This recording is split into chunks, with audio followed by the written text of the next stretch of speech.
The KGB wants our KBs. EA's Madden hits the shelves. And the Dreamcast lands in America. It's thinking. These stories and many more on this month's episode of the Video Game Newsroom Time Machine. I've been waiting a long time for a chance to say this. Stop the presses. Requiescat in pace. What is a man?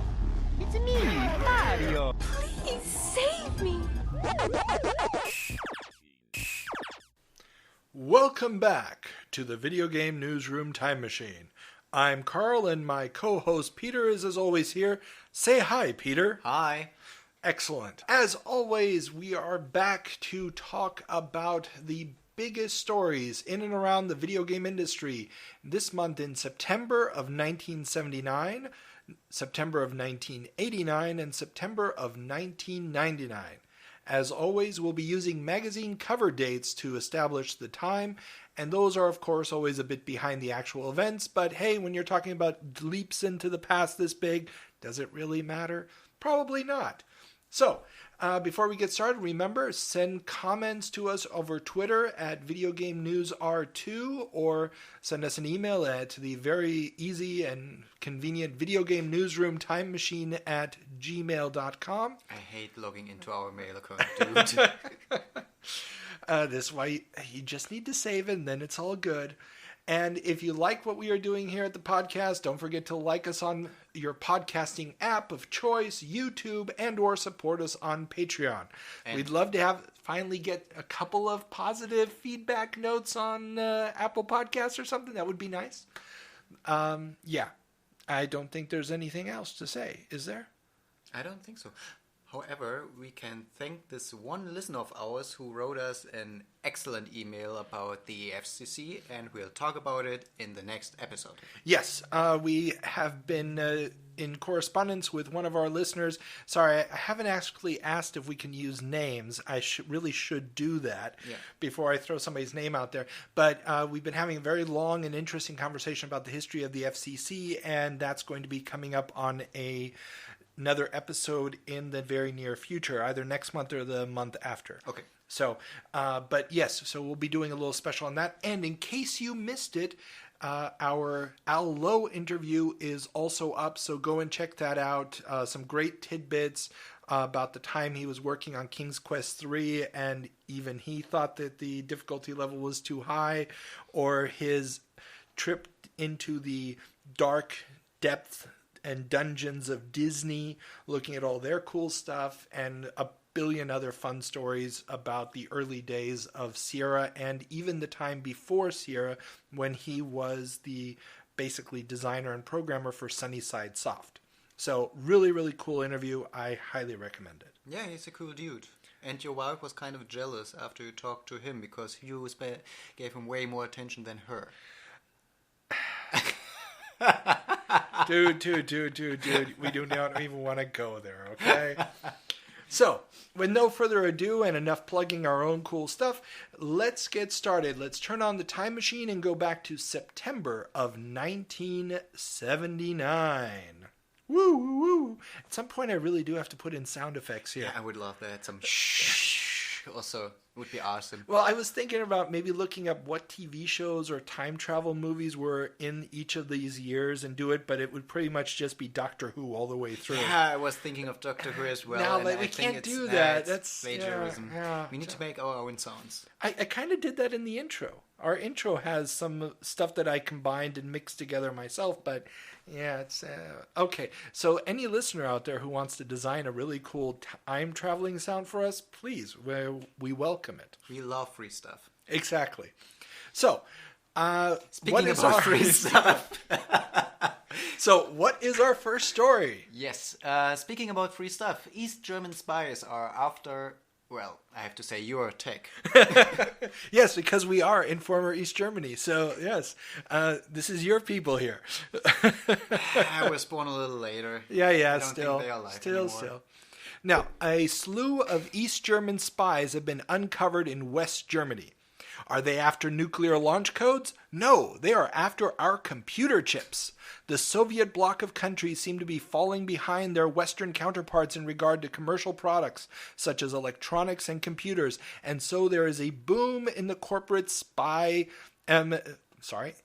corporate-style espionage. More and more chip and computer designs are being copied by communist countries and being sold cheap on the international markets, according to the New York Times. So people in the East also wanted to play games. Well, it wasn't just games. What became a very big deal, or had already been a big deal for quite a while, was the communist countries were creating unlicensed reproductions of the Z80 chip, or the Z80 if you're in England. And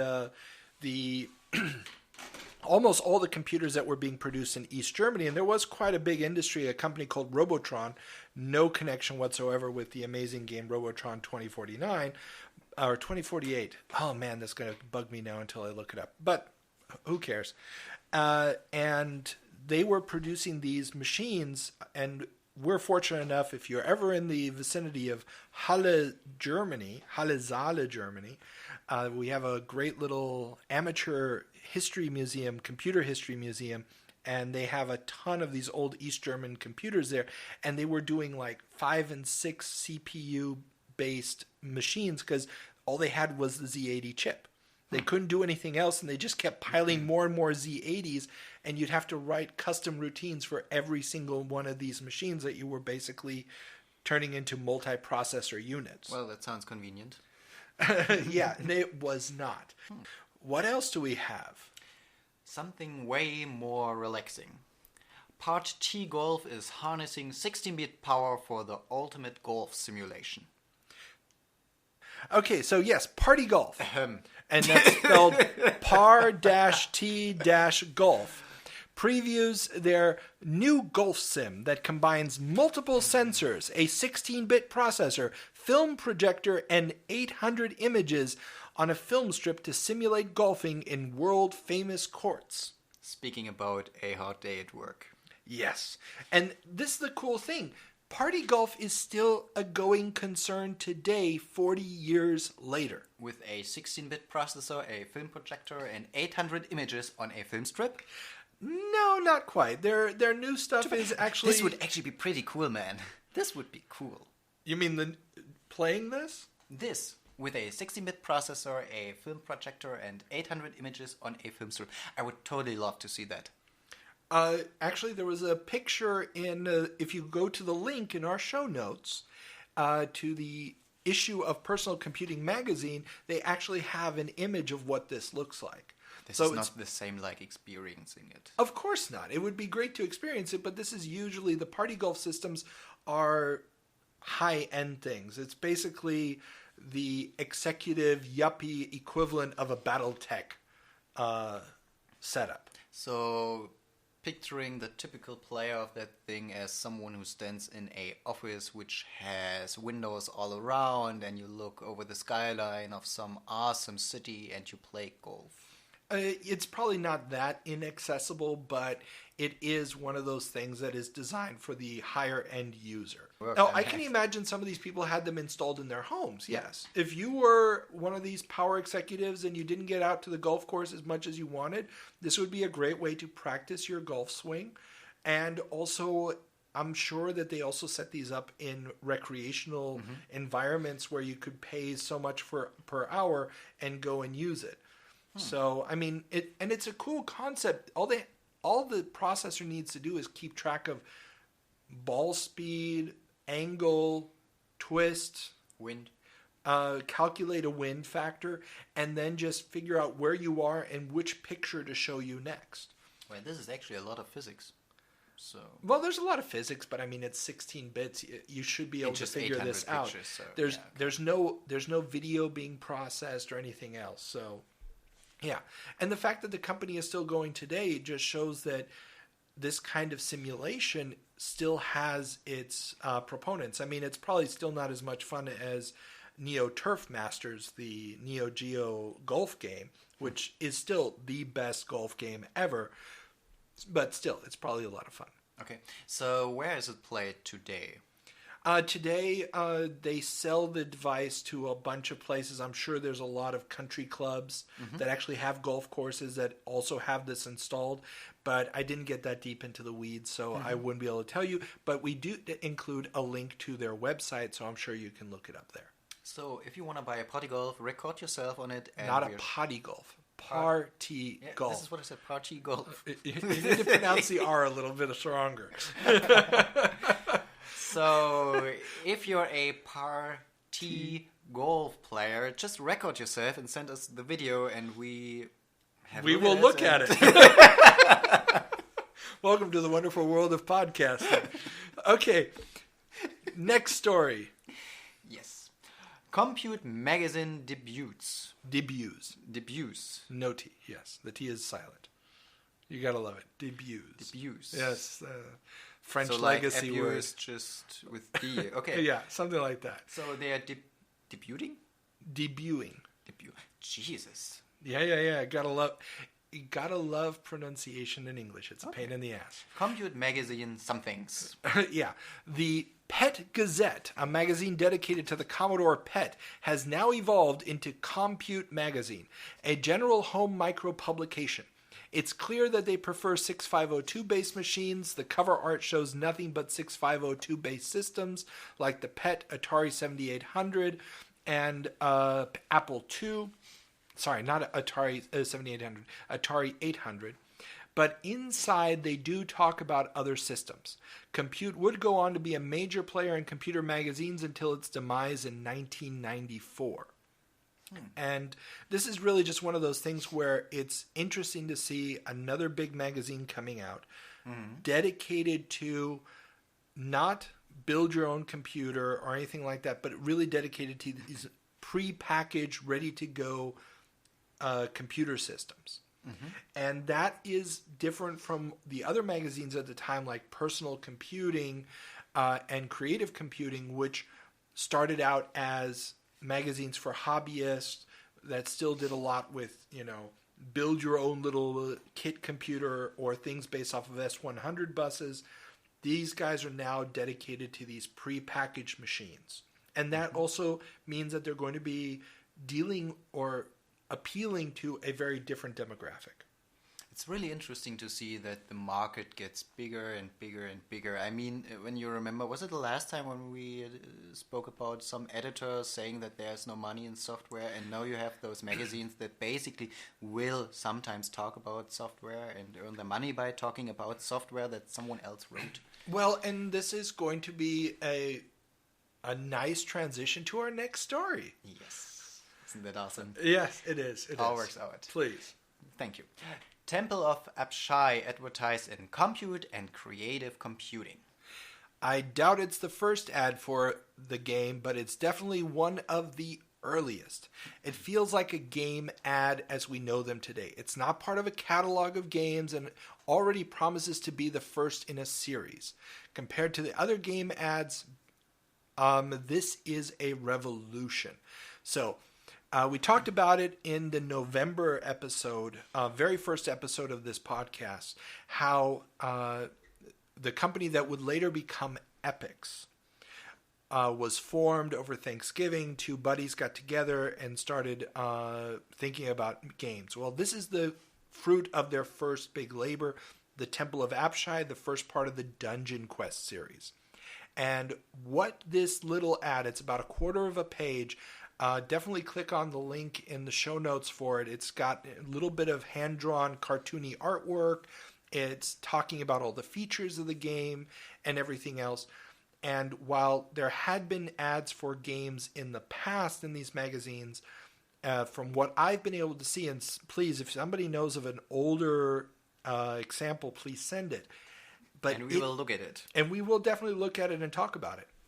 But what's really seems to be happening with this ad is it's the first time we have a professional game. Something that is not just a rehash of some old mainframe game. It's not something that is copying somebody else's IP. It's not another Star Trek or Star Wars game or something of that nature.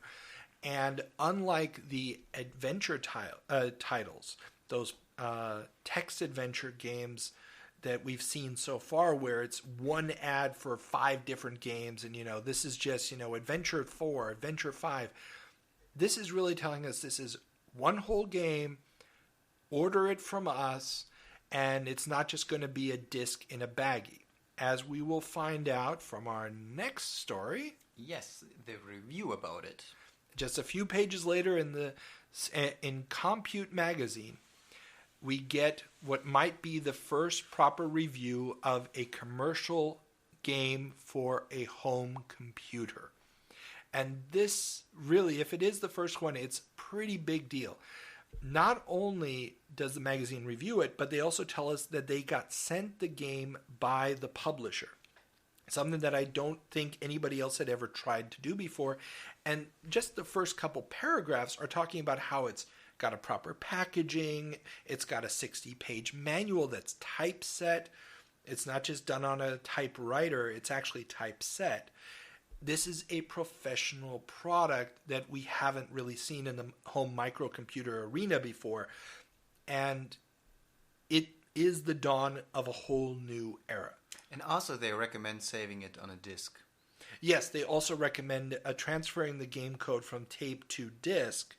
And I mean, just we could just read the entire review because it is a historic document. Again, link in the show notes. But it's talking about the game as being this living world with all the stats and something that is only really possible on a home computer, because if you wanted this experience, you need a bunch of people around a table.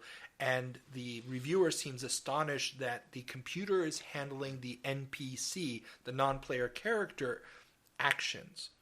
And remember, most games up to this point, even if you bought them on tape, probably you could have still dealt with them by, or you could have just gotten the same game out of a listing, a type-in listing. And in the case of Adventure, the computer opponents are just going through rote operations. Here, the fiction, the feeling that the computer is actually reacting to your stats, reacting to your decisions for the first time seems real. And that is something that is going to distinguish proper commercial games from the type-in listings from this point forward. The birth of AAA. Literally, yes. This is the birth of AAA gaming. There's everybody else, and then there's this product. Yeah. And automated simulations, later Epics, is not going to stop there. Next month, they're going to have an ad for Starfleet Orion, and they're not going to stop. Again, the Dungeon Quest series with that engine is going to keep going. It's going to keep evolving. We're going to see Temple of Apshai evolve as well. Once it hits the Commodore 64, it's a completely different game with very different mechanics. And it's just going to keep going and going and going. So, very historic moment. There's obviously other ads for other games. There's a football game and a graphic golf game also advertised in these issues, but they don't really feel like the professional products. I doubt they came in a hard plastic shell. I doubt they had typeset manuals. They feel literally like some guy in their garage bought a little ad space. What I also liked about this review was that when you look at reviews today, you mostly have some kind of grading system, so you basically don't have to read the review. You just look at the grade. It's like a 10 out of 10 or 5 out of 10, and you know whether it's worth something or nothing. And this is actually some text you actually had to read in order to know what the reviewer thought about the game. That is a little bit astonishing if you're coming from the European perspective. Less so if you're coming from the American perspective. Okay. Computer Gaming World, probably the longest running American magazine in this vein. I don't think they ever had valuations on the games. At least not throughout the 80s and 90s. It was all just a long series of text, and you had to read into that. They might have a paragraph at the end that gave you a short summary, but they never did the star valuation system. That was very much a European thing. Okay. In magazines now, after the crash, we're going to get that in American magazines. Magazines like Game Pro, will do their point valuations. But that is something that shows up very, very early in European magazines, but actually never really takes hold in American computer game magazines until much, much later. Good thing not to give some star grading system or so. It's way more differentiated. And when you look at the star system, you really tend to not read it anymore, or you read it, and if it's got a bad grade, you do not really read the good parts of it. You just read the bad parts, and vice versa. Oh, that's definitely true. But you're also going to.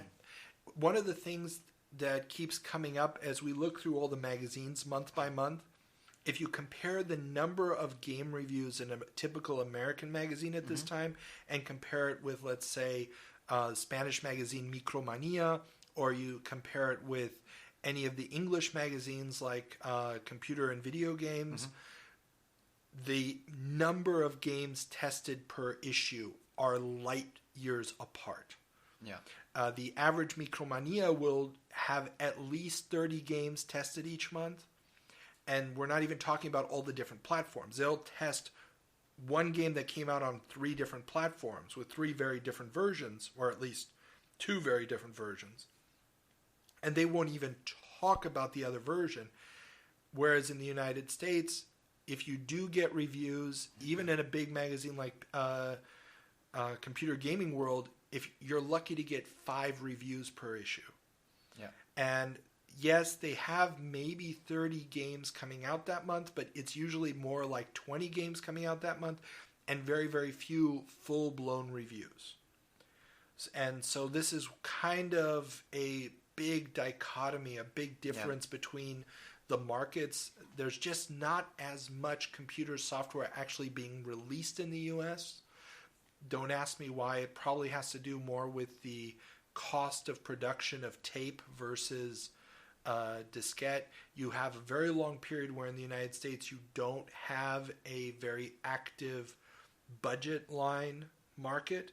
It's mostly just what you would consider your AAA titles, and sometimes it's budget titles from Europe being sold as AAA, and so on and so forth. You do get some rehashes later on, like Mountain Head is a big one, but it takes a long time before they catch on that this is also a potential in the market. It's a weird difference in the way things were working. But yes, it's kind of weird. But Moving on with Apple. Apple wastes no time pumping their link to Minnesota education system. Well, last month we talked about how Apple cut a deal with the Minnesota education system. And Minnesota at this point was a very, very early adopter of computer technology, especially with the big open spaces in Minnesota. They saw it as a way of integrating very widely dispersed student populations. And Apple was the computer that they chose. The Apple II was the system that they were going to install in all of their schools. Well, that was last month, is the announcement of that. And this month, Apple has already taken out a full-page ad on creative computing, touting how they are now the number one educational machine, and they're the computer you should go to if you want educational applications. And they don't just stop there. There's also articles about this month about how they are funding the Apple Education Foundation and the Science Shuttle, a mobile computer lab in San Francisco. So basically, Apple has totally embraced this idea of they are the educational computer, and you can almost tell that their marketing people are like, okay, we're falling behind. We're never going to catch up with the TRS-80. We need to somehow differentiate ourselves from everybody else, and this is the ticket that they're going with. Also, it's a big advantage. If you get the students, you get the workers later. Well, that was one of their thoughts, and a lot of people did buy Apple computers because their kids were using them in schools. That was one of the big arguments. Yeah. And Apple would continue to do this even into the Macintosh era. Mm-hmm. I remember in my high school in Seattle, it was nothing but Macs. And that was all part of some grant in the computer, except, of course, for the people who were doing 3D rendering and stuff, they were using an Amiga. So Okay. we had Macs and a couple of Amigas. Go figure. But that's not the only news on the Apple front. It's not. It's definitely not. We get the first ads for a little program called VisiCalc. VisiCalc. Now, VisiCalc, for the uninitiated, even though this is a video game and computer game podcast, is important. VisiCalc is the first spreadsheet program. VisiCalc revolutionizes the utility of microcomputers.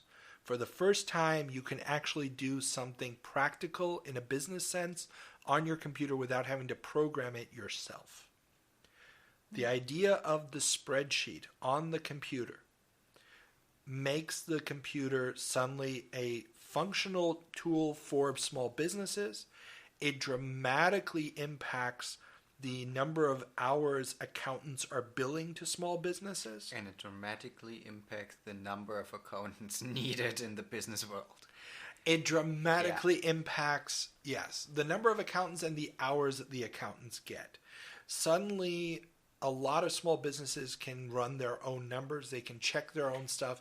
And there's an interesting story out there about how VisiCalc was obviously still ported to pretty much every other computer known to man, but the Apple II version comes out first simply because the developer was given an Apple II to work on because it was the only machine nobody was using at the office. So like, hey, you want to develop that thing?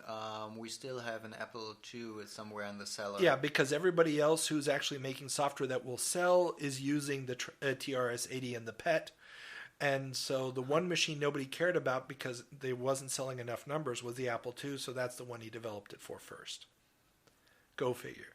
But VisiCalc is a whole new era. It starts everything new. Even Al Lowe talked about how the first time he saw VisiCalc, it was just the gates of heaven open, basically.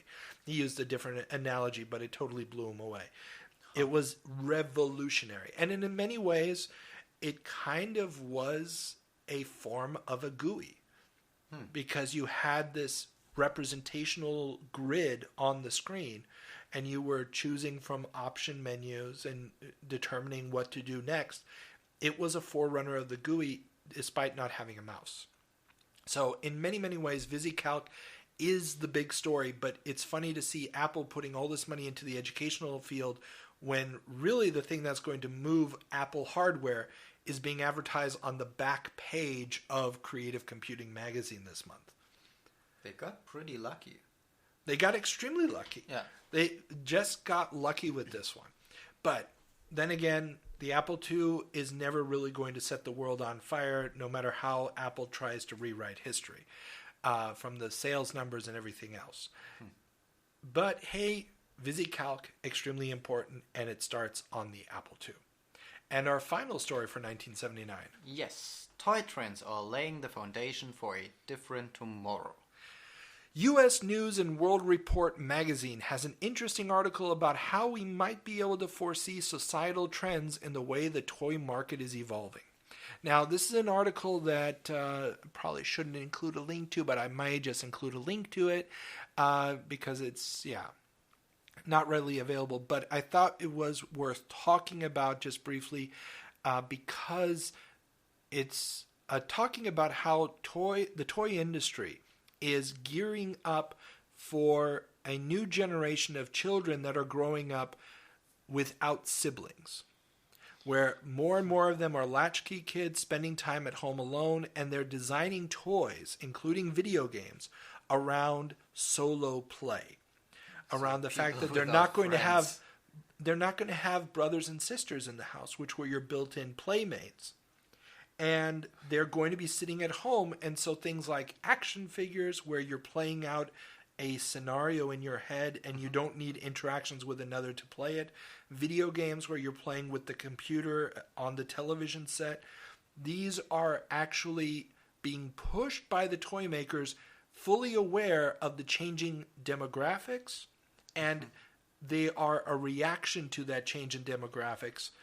And it's kind of weird and dark and sinister, but it was totally. an angle that I had never actually thought about before. And when I came across this article, I was obvious. like, we need to talk about it. Yeah. So, U.S. News and World Report, 3rd of September, 1979. And I'll see if I can maybe get a link to it someplace in the notes. So, definitely interesting. Times are changing, and we are preparing ourselves for the wonderful time in the 80s when we have action figures and video games galore and all the intellectual property you can think of. So you basically don't need friends anymore. And today we have online multiplayer, so we don't even need people in the same country anymore we want to talk to. Amazing. But in a way, we've gone back away from the solo experience with massively multiplayer. Think about it. Yeah, sure. If you are playing with other human beings, that is a shift away. So we've used technology to compensate for that low birth rate, for that low birth rate phenomenon. And it is an interesting thing because most people who play today are playing multiplayer games of some kind. Even if it's just a leaderboard online, it's still a competitive thing with other people. Sure, I always want some Chinese or Japanese people showing me how bad I actually am. Oh, there's plenty of games where it's also a bunch of Eastern Europeans playing, so it's all good. Yeah, so, but this is kind of an interesting moment. It's a change, it's a shift, and considering how U.S. or North America-centric the microcomputer and the video game market is at this point, this is a trend developed to match those birth rate and societal changes that are happening in North America that are not necessarily happening every place else. Okay. But that concludes September of 79. Well, in 79, not so much yet. Not yet. Later. That happens later elsewhere. Yeah, the US takes some world trends on earlier than the rest of the world. Or you might say sets the trends, and everybody else follows. There's the old phrase in economics, when the United States sneezes, the rest of the world catches a cold. And we've lost our China audience. All I got to say is we had a worldwide recession because of the American mortgage market. That's all I got to say, okay? When was the last time France's economy affected the world? And it's been a while. Well. Good. I'm just saying, it's simply the reality of it. Yeah, and these are shifting markets. But hey, you go to nowadays with MMOs, who created the free-to-play model? The South Koreans. All of the big trends. And then in the 80s, who changes the dynamic of video games? It's the Japanese. That's who true. Breaks the mold, the separation between RPGs and strategy games are the computer world, fast action games are console world. It's the Japanese bringing them both together on the NES. You want to get the Asian market back, the Asian listeners back. This is good. No. It's really just an issue that these innovations do modify and do influence how things happen. True. So it comes and goes, it ebbs and flows, but at this point, this technology is really only available in one place, and it's having this effect in this one place. Okay. So let's turn on the time machine and go to 1989. Welcome to September of 1989. And throw in your antidepressants because it's going to be a sad month. We end on a happy note, though. Okay, so where do we start? With CDI specs and marketing plan revealed. That's right. Sony and Philips are promoting the new CDI format. This new CD standard, the Green Book standard, will bring multimedia to the home, combining text, audio, still images, and video in a way never seen before. The first business units will cost $2,000, but home units should be under $1,000. Which, when compared to 16-bit computers of the time, is expensive, but given the massive storage capabilities, not necessarily a deal breaker. Now, we've already talked about this before on a previous podcast. Talked about how Red Book and Yellow Book were, Red Book was normal music CDs, Yellow Book was the CD-ROM standard. So Green Book was basically a new standard for encoding the information and organizing it on the disks. And we've also talked previously about how Microsoft had already created its own competing standard for multimedia CD encoding and was going to promote that in Windows. So they had already, before the launch of the CDI, or even the plans for the launch of the CDI came out, Microsoft had already announced that they weren't going to be supporting this a few months ago. Oh, this is good, not to have one of the major players on board. Oh, of course. But remember, this is Sony and Philips. At this point, Microsoft is just making software for big, expensive home PCs and office PCs. So the combination of what's going on the PC side and home multimedia are two different worlds. Microsoft has no role to play in VHS tapes or anything like that at the time. So it doesn't seem like that big of a deal that they're not going to do it. Also, virtually nobody's got a CD-ROM player yet in their computer, and even those people who do have no common standard. So it could be that Microsoft just bets on the wrong horse here.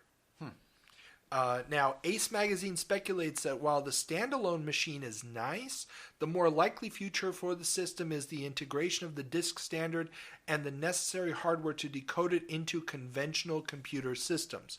So Ace Magazine is already saying, you know what, this would be nice as a standalone machine, but it's not really going to do much unless you have a full computer behind it. So until this gets a full computer integration, it's kind of a pointless deal. Well, guess what never got a full computer integration?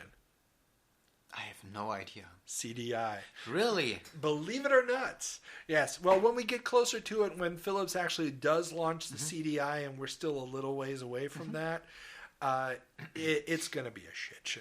It's really just a nasty...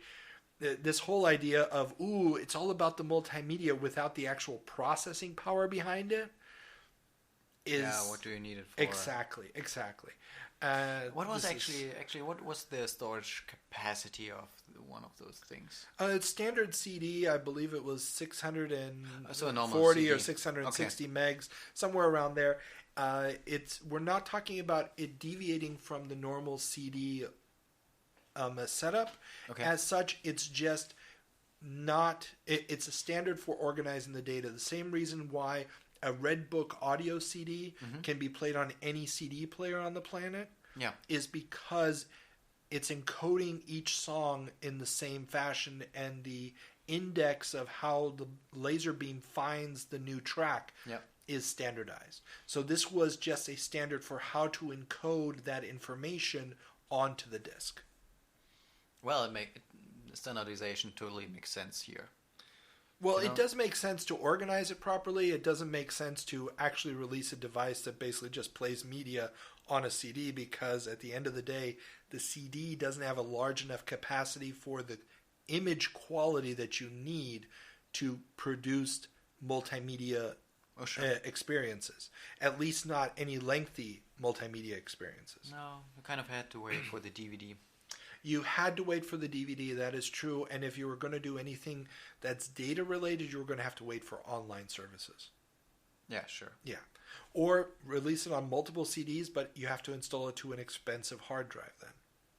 True. Or you just go with a Blu-ray. Well, yeah, but that's quite a ways still off in the future and was never really going to be successful. Or a USB stick. Yeah, in 1989... Nobody really knows, and nobody has heard of USB yet. So you kind of, you got to keep the timeline straight here. People are like, 600 megs. I'll never be able to fill that much space. Man, we are time traveling. It's all a big mix up, man. I know. It's confusing. It's hard. Okay, next story. So what are we going to do with those CDs? Yes, we put on them some stuff. Hyper games are the newest buzzword. While already a thing on the Mac for a while through HyperCard, it looks like a new slew of games may be coming to make hypertext games the new wave of the future. These games, built on stacks of files with predetermined options set out in hypertext code, would build the backbone of many casual game experiences, but never really break out until the advent of CD-ROM allowed for massive graphic libraries to bring these open worlds to life. Arguably, the biggest title in this category so far was Manhole, which Activision has just announced would get a DOS port after being Mac exclusive. The designers, Robin Miller and Rand Miller, would go on to create the pinnacle of the genre, Myst. Somehow this reminds me of, do you know those adventure books? You know, you The- read through a page and then you have to Choose make your a own decision adventures. and then you go to a certain page. Choose your own adventure games. Yes, Okay. that's what they were That called. things. And that's exactly what hyper games were, only with a lot more options, obviously. But Pictures. they didn't really do much in the way of creating a viable game world for anybody who's actually looking for a more, sophisticated engine. True open world. They were basically a simplified version of the Infocom style text adventures. They were taking it actually back a step from the game mechanic, and they weren't, unlike the point and click adventure games, which were already a thing at this point for quite some time. They were taking out all the graphics and animation and replacing them mostly with still images that might change based on the decision you made. But for the most part, it was basically what you could do later on in a web browser with Notepad. Just create a really, really large web page where through hyperlinks you moved around from place to place, from HTML file to HTML file. So by this time you already had some point and click adventures. Oh, quite a Right? few, yes. Sure. Yes. So what was their advantage? On the hypertext, Yeah. that these are turn-based games, so nothing is actually happening in real time. There's no real-time events happening. Now, what was the advantage of hypertext? Yeah, exactly. They are not real time. And this is the advantage of hypertext. Exactly, because if you are not a gamer, if you are the casual adult, especially a Mac user who thinks that you're really using the super high-end machine for the intelligent people that only has one button. Sorry, We lost not, them as well. It's not really a Mac good. fan, not a Mac fan. But the deal is like this. Especially on the Mac, this found its home because these were people who had a monochrome screen for the most part. So Image quality didn't matter. well, Good. they had very high resolution, but it was monochrome. It was black and white, no gray tones. So yeah, it was truly a black and white screen in the sharpest sense.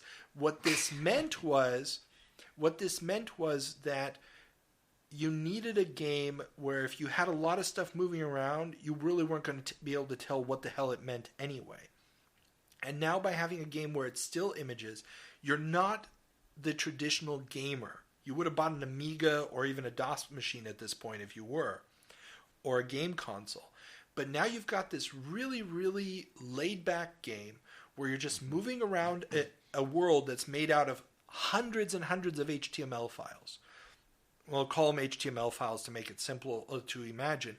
And you're just moving from room to room making decisions, and you can't really die or anything. You're just sort of exploring, and you talk through different options with different characters, and you're experiencing a interactive novel, for lack of better explanation. It is going to be appealing to a certain type of gamer. It is the beginning of all those casual games that you see nowadays that housewives love to play, where you get a pretty picture and you click on different things in the picture until you discover the right item, and then you take that item and click on something else.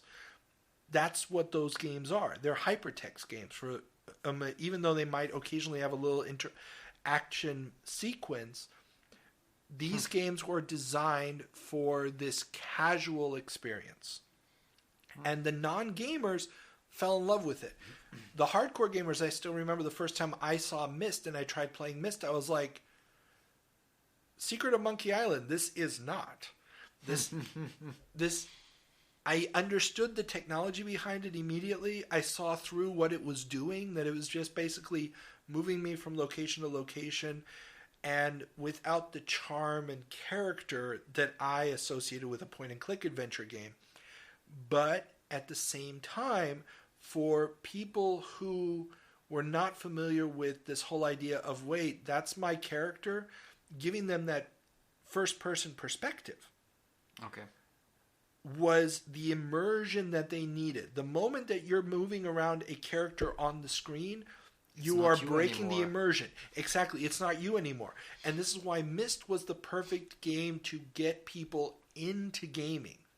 Because it took away that abstraction of, oh, I'm moving the little guy around. Instead, it's me moving through the three-dimensional world.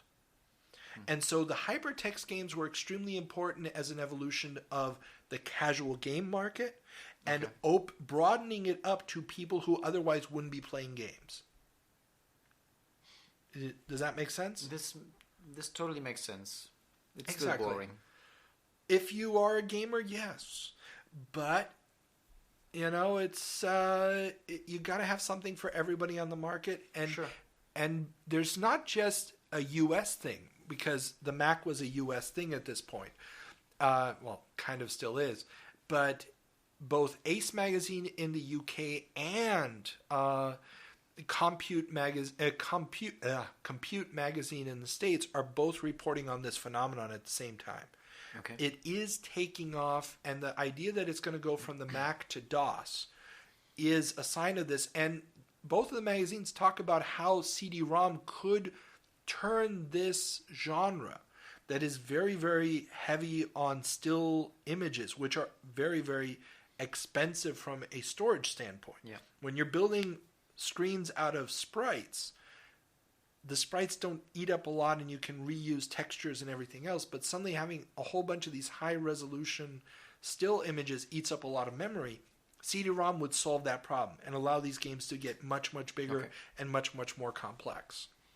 So CD-ROM coming, maybe CDI will be the thing that makes this possible, maybe not. Answer is not, but it's coming. And so let's see, maybe hypertext will do something. Not really. It dies very quickly because of the limitations of it. Yeah. But it does introduce a lot of people to gaming who otherwise wouldn't have been there, and it sells a buttload of CD-ROMs, CD-ROM drives. So, but talking about things that came and died pretty quickly, Atari introduces the TT.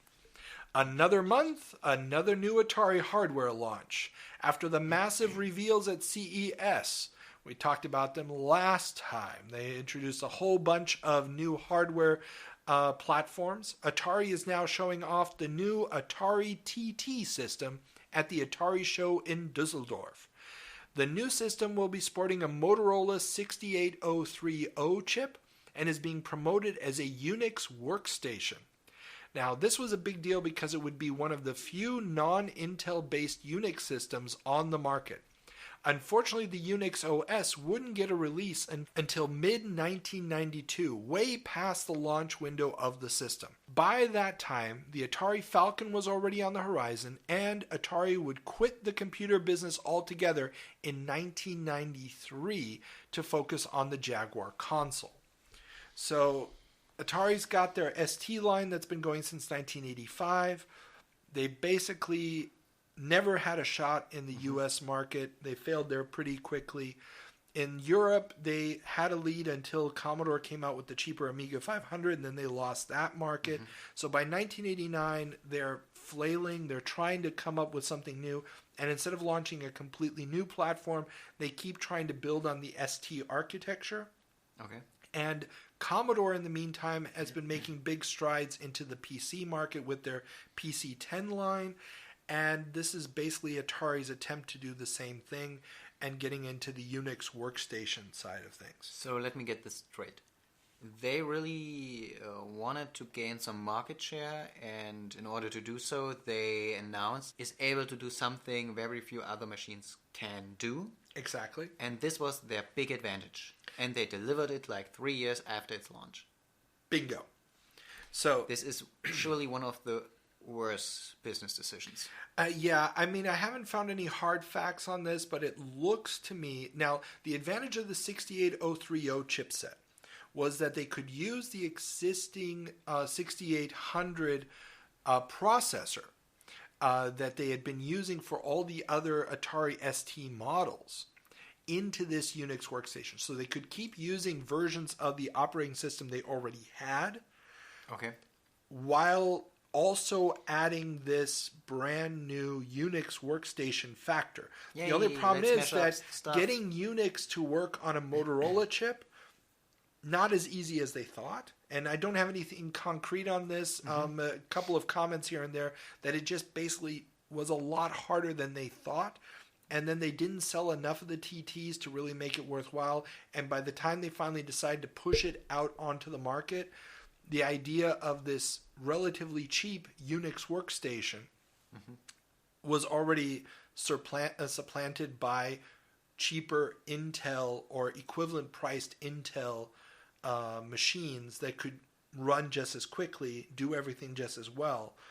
And Atari was starting to realize that they were no longer competitive in the computer market. Shouldn't you do your research before you launch a thing?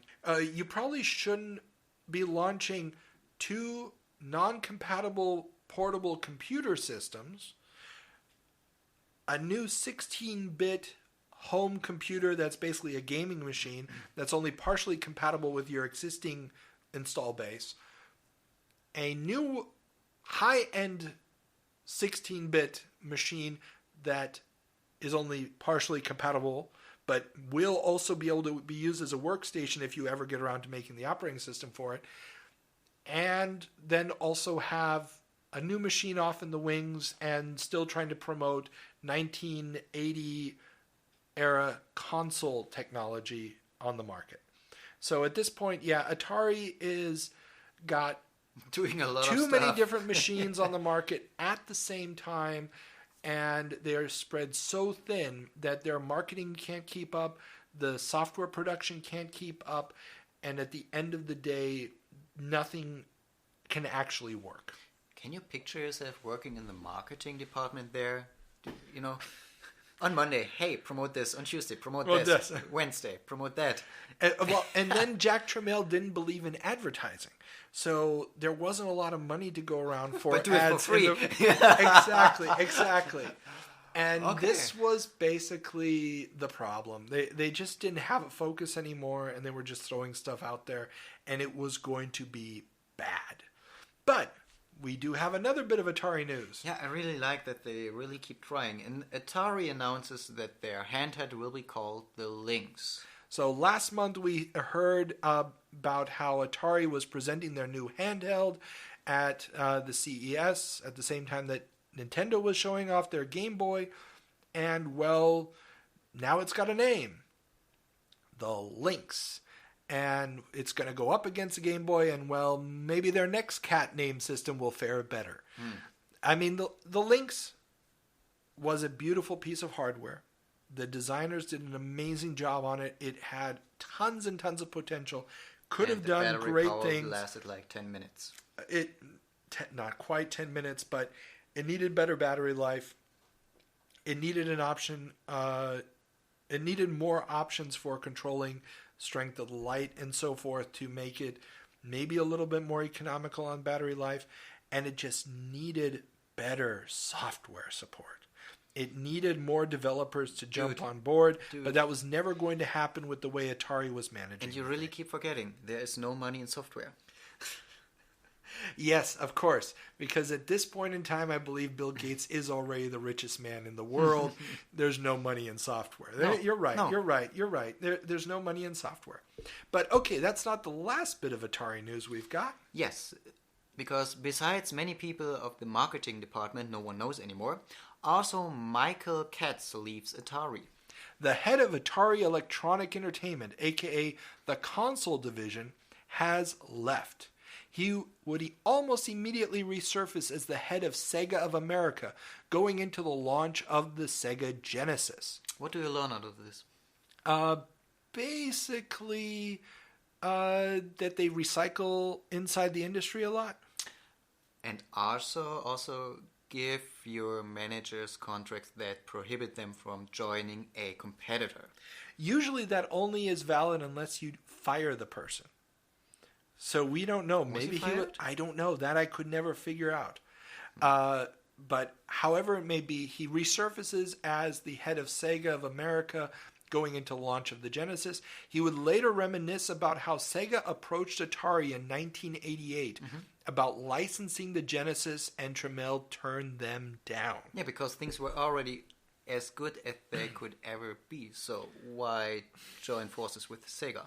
Well, in 1988, Atari really doesn't have a viable game console on the market. They have no 16-bit plans for a game console. And Sega was still kind of stuck, and we're going to talk about this next month. But Sega was still stuck with their Tonka distribution deal. Tonka is a toy company in the United States famous for making metal toy trucks. And they were the exclusive distributor in North America of the Sega Master System. Really? Yes. Why? Because Sega was just an arcade company at this point in North America. Okay. They didn't have a distribution network. They didn't have any connections with the retailers.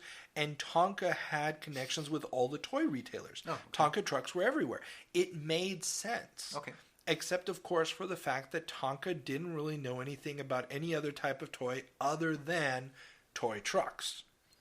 And But about those, well, they were experts. They had a couple of other lines of toys, but nothing that was really successful.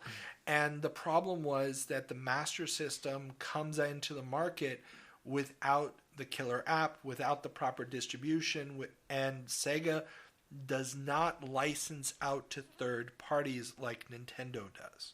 Okay. And we talked about this a few months ago on the podcast, that in 1989, for the first time, they start to allow other companies to produce third-party titles for the Master System in North America.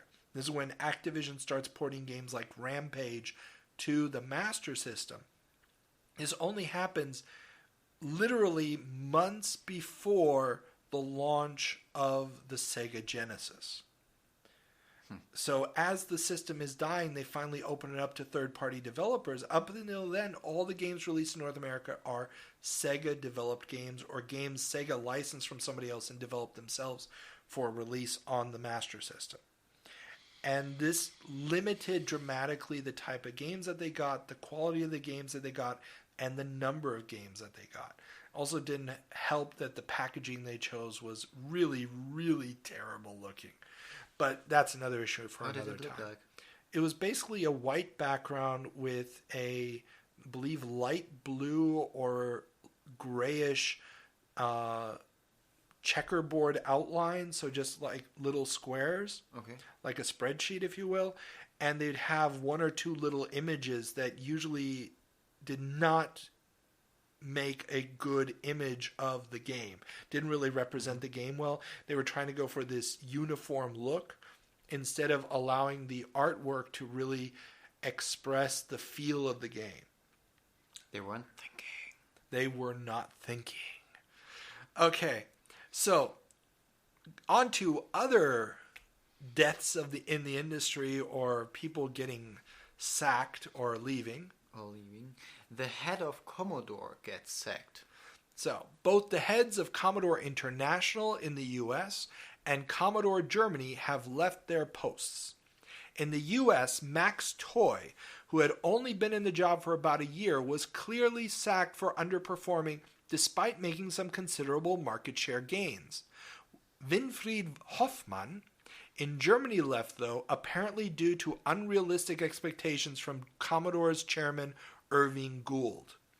Now, Irving Gould is the guy who basically finances Jack Tramiel back in the 70s to make Commodore into the computer company it was, but he's also spending most of his time just milking the company for all they can get.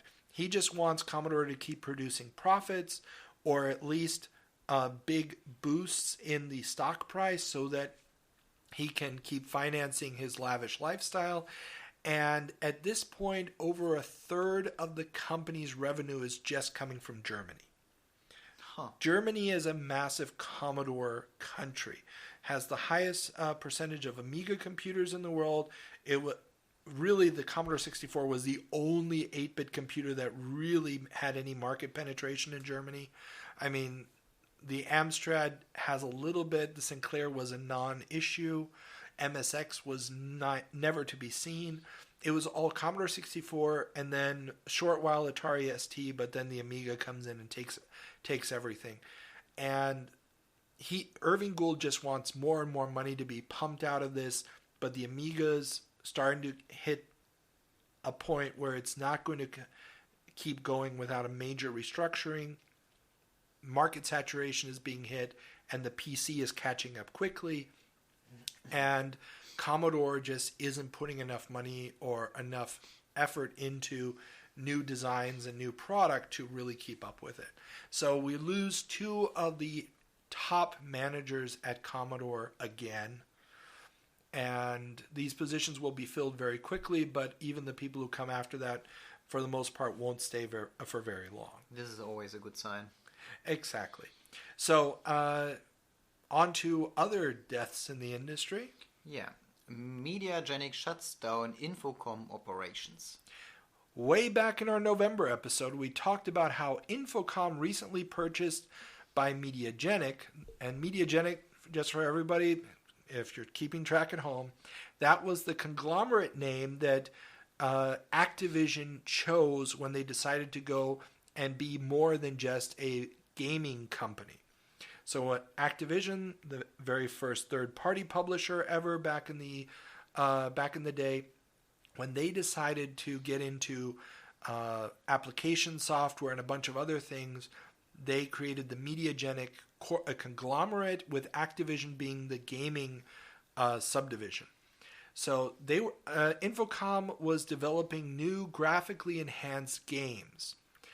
Because their traditional thing was just straight up text adventures like Hitchhiker's Guide to the Galaxy, the Zork series, and so forth.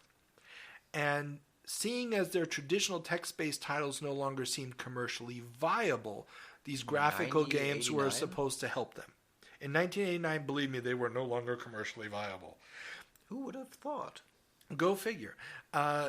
Well, it seems that the change was too little too late. Mediagenic has closed down the East Coast operation and moved only 12 of the 24 employees to the West Coast. From the East Coast to the West Coast. It's like Yes. leave everything behind, move to the West Coast. Exactly. Huh. The development of the new game development tools was taking much longer than anticipated and costing a lot more than expected, with the MS-DOS tools still being incomplete at the time of the closure. Computer Gaming World reports on only one project that is still in development, and it's a hypertext game which aims to be less exploratory and more like a proper adventure. There is a great quote from Mediagenic's VP of Entertainment, Joe Ibarra, who said, quote, "We cannot continue in the marketplace living off products that take 8 hours to learn to play and up to 200 hours to complete," end quote. So the illustrious history of Infocom comes to an end. Do you remember this one editor who was talking about, I think it was Nintendo, who were responsible for games being dumbed down? Yes, that was... This is it, man. People are too dumb. They really do not want to put in 8 hours to learn a game. Where's your passion? The problem was the Infocom text adventure, and I know I'm probably going to be ticking off a few people here, but the problem with text adventures, and the reason why the point-and-click games superseded them, was not that the text descriptions were less atmospheric than the relatively simple graphics of a Maniac Mansion or Zack McCracken, or King's Quest even, but the parser system of having to figure out what word is going to work here. What is the program asking of me here? Yeah. And then the frustration factor of many of the Infocom games, where there was either a clock ticking, or you could forget a certain item and then not find out that you really needed it until 2 hours later or 10 hours later or whatever. Those were design decisions made for games that were acceptable at a time when there was no alternative. Yeah, and it took 4 hours. Or you forget about all the stuff and then they take 200 hours. Exactly. And at the end of the day, the Infocom model was great for the early days of computing, was no longer a viable option by 1989. And their attempts to rejigger the system was simply, in my view, not going to work. Now, there are people who do keep this going.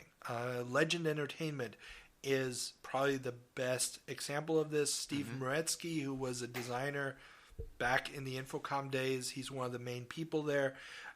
Games like Eric the Unready and the Spellcasting 101 series are games that have the feel of a point-and-click adventure game while giving you the menu options with a ton of different actions to choose from and so forth, and combinations, and really well-drawn artwork to show you the locations and everything else. They kept it going for a little while longer, but even then, the point-and-click adventure game, the hypertext first-person Myst-style games, all these other games were going to simplify the way you interacted with the game enough to make the typing in of text pointless. And even Sierra, who at this point is still making point-and-click adventure games with a parser, Leisure Suit Larry 3, King's Quest 4, you still have to type in all the commands, even though you're either using a joystick or a mouse to manipulate where the character goes on the screen. You still have to type in with the parser what you want to do. That's going to end in a year or two when we get King's Quest 5, when we get Leisure Suit Larry 5, when we get Space Quest 4. They're going to go to an icon-based system. And like I said, Zach McCracken, Maniac Mansion already on the Commodore 64, these early LucasArts games are already using a very limited number of words that are selectable on the screen, and Infocom just had no place in this world. They refused to change. They had time to change. They could have done it in 84, 85. The Infocomics line, which was basically just interactive novels, interactive in the sense that at certain places you could choose which direction to go in the story or which character to follow, but you couldn't actually interact with the characters. Was never going to... Those could have been retooled as new engines to do new interesting things, but they weren't. So it's too bad. Stuff comes, stuff goes. But speaking of adventure games... And shortly after the Summer of Love, Leisure Suit Larry is spreading viruses. Well, it's like 25 years after the Summer of Love, but okay. I mean, International... consider the age of the Earth, it's just a beep. Okay. You know? International Data Security, a London-based security consultant, has received several distressed calls from traders in the financial district, according to the Financial Times of London and the Daily Telegraph. Apparently, some traders have been spending their off time playing Leisure Suit Larry. Unfortunately, they didn't buy legitimate copies and instead took money out of the pocket of our good friend Al Lowe, plug for our interview with him here, and caught themselves a virus in the process. The virus apparently destroys all hard drive content after embedding itself onto a system. I mean, you really must consider those guys need to save money. They have families to feed. Yeah, they're living on a tight budget. Well, yes and no. The articles originally are from November and December of 1988. Okay. And I saw this in a Computer Gaming World, and then I went back and also found a more detailed article in the Sierra newsletter. So the Computer Gaming World issue 63 was September of 1989. The Sierra newsletter article was from spring of 89, and this original story was from November, December. So you have to go back a few steps on all of this. So they really were living on a tight budget by then. Yes. But what is relevant here is that the original articles note that the increase in downtime that is leading to playing the games is due to the drop in trading volume after the big crash of October of 87. That was also known as Black Monday. This is what I mean with they're living on a tight budget. Yes and no. I mean, it's a little bit tighter than it was in the heyday of the big stock bubble that happened in the early 80s. You have wives to pay for, you have girlfriends to pay for, you Yes, have children's no one needs to know about, you have to pay for, dude. And all of that is happening. And the fun part is that they also talk about how this virus started originally in Switzerland with traders. So apparently one of the traders in Switzerland passed the infected disc onto somebody in London, and it kept spreading that way. So all these guys were interconnected, jet-setting around, and sharing pirated copies of Leisure Suit Larry. So this guy basically was the internet. Something like that. And what do you surf on the internet? Porn. And what's the closest in video games at the time? That's not in Japanese? Leisure Suit Larry. There you go. There you go. The times, they are not changing. They are not changing. Sorry, Bob. Okay. But yes, so on to more successful endeavors. And speaking about stuff that doesn't change, John Madden Football finally gets released for the Apple II. After many years of delays, the first iteration of Madden Football gets released. While in no way related to the super successful series that would follow from a technical standpoint, although, well, there was kind of a lawsuit, but we'll talk about that in a few years. This was a turning point for EA. We talked about Scott Orr, founder of GameStar, in our April episode. He would release ABC Monday Night Football this same year, a far superior football game, and EA would promptly bring him on for their Sega Genesis version of Madden Football, and he would shepherd the series from there on out for many, many years. But this first version of Madden Football is a game changer. It's released on the Apple II, basically a dead system by 1989, or almost dead system. But it is the first big football game to have 11 on 11, to have a proper strategic element to it with the plays and everything else. Now, that had been around since the 70s with Atari football in the arcades, but you never had a proper 11 on 11 fully animated system. Now, so what's the problem with having 11 on 11? That's a lot of sprites. That's 22 moving sprites. Oh. And when you're dealing with 1970s technology, which the Apple II is, moving those 22 sprites at a halfway decent frame rate, well, it's something the Apple II just can't do. I've included a link to the video of it. They did it, but it's really, really choppy looking. It's almost unplayable. But we have 11 players in the field, but you can't just see 3 at a time. Exactly. Awesome. But what is important here is that EA is going with what their original logo was or would become. It isn't that yet, but EA Sports' famous tagline was, "It's in the game." So the idea is, if it's in the sport, it's also in their version of the game. Okay. So it's basically, there are 11 on 11 players in the game. You just can't see them all at once, but they're blinking so quickly. Well, the original Atari football game for the 2600 was 3-on-3. Okay. So this is a huge deal. I mean, one of the greatest soccer computer games of all time, International Soccer for the Commodore 64, I believe is only 5-on-5. And that's including the goalie. So this is a big, big deal that you have all 11 characters. Now, they're doing it on an 8-bit computer because this took 3 years to develop. That's huge. Pretty long. It's a very long time. It's a massive, massive long time. This game was in development hell. And like I said, Scott Orr is coming out with his ABC Monday Night Football that was going to have some really great speech synthesis and everything, even on the Commodore 64 version. And that did have the 11 on 11, but it wasn't quite, I don't believe it had as many play options and so forth as John Madden did.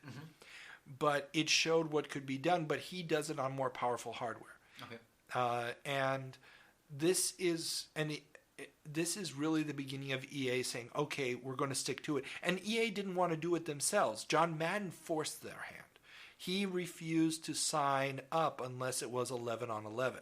He said it's not football if it's not 11 on 11. Okay. And Trip Hawkins tells the story wonderfully how I believe they're on a train going from one place to another because Madden refuses to fly. He always goes by train. And They're trying to convince him to sign up, and he says, I'll sign, but it's got to be 11 on 11. And this becomes the technical hurdle in the mid-'80s. We're talking 85 or 86 when they signed the deal. 22 sprites on screen on a microcomputer running at 1.5 megahertz or so, with maybe 3 or 4 hardware sprites. If on a Commodore 64 may have as much as 6 hardware sprites. The Apple has no hardware sprites. So if you're doing this, you're just redrawing the entire screen each time. Oh. Okay. Yeah, this becomes a real challenge. And they more or less successfully mastered it. They more or less got a product onto the shelves. This is another way of phrasing it. Yes, but it establishes the Madden football game as a brand. They get Madden 2 out. They get Madden on the Genesis, and Madden on the Genesis becomes the kicker. That becomes the game of all games for the system. And again, it shows if you can't beat him, buy him. Well, they didn't buy anybody. This was somebody EA hired to make the game.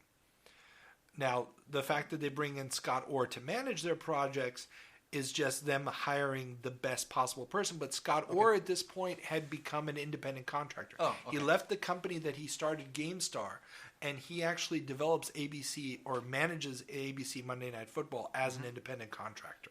Ah, okay. So, yeah, no. Scott Orr is an independent contractor saying, hey, I will develop for anybody. And he does this. He develops a lot of games for a lot of different companies, but EA is where he really finds his mojo again. So, talking about people or companies that do not want to do stuff for anybody. Oh, yes.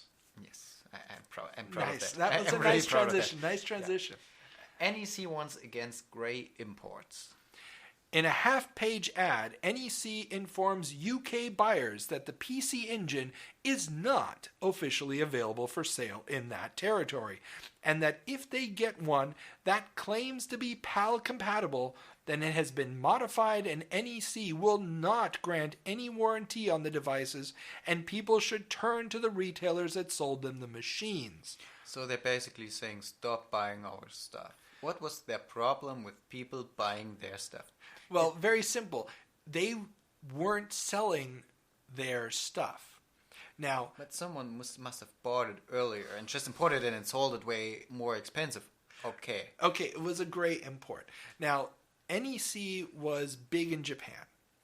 Not so big every place else. They never really managed to get a big foothold in the computer market, either in Europe or the United States. And the PC Engine, while, and this is a debate whether or not it's a 16-bit machine or not an 8-bit or an 8-bit machine. It's basically an 8-bit machine, and I'm super simplifying it. I'm sorry to any techies out there. So you're not saying it's a debate. It's an 8-bit processor with a 16-bit graphics engine thrown on top. So, or I believe it's the bus is 16-bit, and I don't want to get into the details because I don't know them all. But what it is a machine that in Japan is super, super popular. It's actually beating the NES for a while in Japan, while the NES is taking over the United States. And it is the machine that if you want to play arcade perfect or near arcade perfect ports of a lot of big games, you got to play them on the PC Engine. It's the only way to do it. Okay. The problem is the PC Engine at this point hasn't been released in the United States yet. It'll come to the United States as the TurboGrafx 16. This is their problem. Exactly. And in Europe, it never gets an official release. Well, then, but again, I ask, what's the problem? Very simple. A lot of the magazines have been showing images of the PC Engine. There is a pretty vibrant market for gray imports both in England and Germany at this point. So the big magazines are all reporting on these amazing PC Engine games, like the PC Engine port of R-Type, for example. Okay. And people are buying them. The only problem is they all have to be hacked to work on European television sets. Sure. Because Japan uses a form of NTSC, not PAL. And you have to change the power on them and everything else. And when they don't work, well, if you go to your little local shop that Gray imported it, they might be able to repair it, but they're going to charge you because there's no warranty on this thing. Okay. And so the NEC has felt it necessary to take out a half-page ad to warn people that these things are not legit, no matter what you might think. And especially since the gaming community at this point is mostly teenagers and younger, the people buying these systems don't really know what's going on. They don't understand the implications of this. So it's kind of weird that NEC has to take this out. And you might say it's their own fault for just not launching the damn system in Europe. Yep. But it is just the nature of the beast. So, on to other wonderful devices for the home. Yes, the ViewMaster Interactive Vision is launched. VCR gaming is a bit of an oddball fad of this era, and the ViewMaster brand has been slapped on a new system that combines sprites overlaid on video streaming from a VHS tape. The system is extremely limited and uses what looks like a Coleco or Intellivision level system. Mm-hmm. So basically you put in a VHS tape. Yeah. It starts playing, and these are mostly really, really little kid games. It's Sesame Street and the Muppets and things like that. And it starts playing, and it's sending signals to the hardware to synchronize. Mm-hmm. And so there'll be different moments when you can interact with the video. So, for example, there's a link included in the show notes where you can see what this looked like. And, for example, there'd be a scene where Big Bird is trying to explain to the kids how to use the joystick. And he says, look, there's these bricks, and they're closing me in. And you see these very low-resolution bricks appear, and then you move the cursor around or move the joystick around, and the bricks start disappearing. And Big Bird's like, oh, yeah, keep moving it around. You're doing a good job. And obviously, Big Bird doesn't know if you're moving the joystick or not because it's just a VHS tape playing. Sure. But this overlay, is now a slightly interactive element. Or they would have, for example, the screen would be divided into 4 sections with 4 different characters singing, and they could separate the audio. And so by pressing the different buttons on the controller, you could block different characters out, so they'd put a graphical overlay over one corner of the screen, but also lock out that audio track on the VHS tape. So it would really sound like that person was blocked out. It's innovative within the limited constraints of the hardware. But yeah, once they do actually do full-blown games with sprites and stuff, which were also included, you can tell this is 1978 technology at best. It's just too little the tape is bigger. Yeah, exactly. I mean, had they done something like this with the combination of a CD-ROM drive, something like this on a Sega CD or on the CDI, this would have been more interesting. But as a little kid's toy, it's probably okay to keep a 5-year-old entertained for a couple of hours. How expensive was that stuff? I honestly don't know. I'd have to look that up online, but I don't recall seeing a price. I'd have to look it up again. It wasn't too expensive, but it wasn't cheap either. This is what I mean. Do you want to spend a whole lot of money for that? It's got the brand recognition. It's got Big Bird and Kermit and so forth. Okay. That's going to get the grandma and grandpa. Remember, this is the September issue. It's coming out in the late summer for a Christmas sale season. Yeah. And our last story of 1989. Yeah, Captain Lou Albano to play Mario. In a sign that games are truly back, after a 5-year hiatus, kids shows based on video games will return to U.S. television. Lou Albano, I think it's Albano or Albano, I can't remember. It might be Albano, of WWF fame will play the live-action version of Mario in intro and outro segments of a cartoon based around Nintendo's Plumber. And these live-action segments are kind of... people who grew up with them love them. It's kind of awkward to see because it usually has no connection with the cartoon or only a passing resemblance, and they're trying to be funny, and they're usually not. But oh well. It was really a cool little idea to kind of cement the whole thing. And in a fun little tidbit, this is not the first time Lou Albano has done anything outside of wrestling. He also plays Cyndi Lauper's father in her famous music video, Girls Just Want to Have Fun. So it's not the first time he's on screen. And I remember looking at him going, I seem to remember him. Yeah. He was basically an actor. He was a wrestler. It is wrestling, yeah. No, I think he was a manager. I don't know if he was ever a wrestler. He may have been a wrestler years earlier, but I think he was a manager in the 80s. Sometimes you don't want to get chairs on your head anymore. No, well, even the managers usually get a chair on the head from time to time. But, so Mario is coming back to TV, and he'll bring along with him Zelda cartoons, Captain N, and a whole slew of other cartoons based off of video games again, just like we had in the early 80s before the crash. Yeah, why make a video game out of a movie? Make a movie out of a video game. Oh, why yeah. Movies out of video games have always worked out great. There's this one great Mario movie. Let's not talk about that. Let's not talk about that.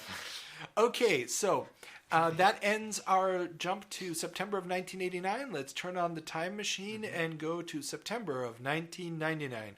Woo, woo, woo, woo, woo. Okay, I thought you were going to do it with me. You weren't going to do it with me? I just wanted to say, insert creepy time traveling sound here, and no, you can. Okay, so that was creepy. Okay, good. Off to 1999. Welcome to September of 1999. What's our first story? It's a success story. Oh, definitely. That's what we're all about here at the Video Game Newsroom Time Machine. Because 1989 was so depressing. We want to start with a great success. In 1999, the N64 will go online thanks to the 64 disk drive. If it ever ships. No, I wanted to skip that because this is going to be a success story. Well, I'm betting money on the 64 disk drive, man. Yeah, I keep doing that. Yeah. According to GamePro magazine, Nintendo announced in early June that the N64 will go online with a modem, RAM expansion, and the 64DD. Now, the 64DD or N64 disk drive was an add-on for the cartridge-based console that was announced back in 1995 and in September of 1999 still hadn't materialized. I still believe in it.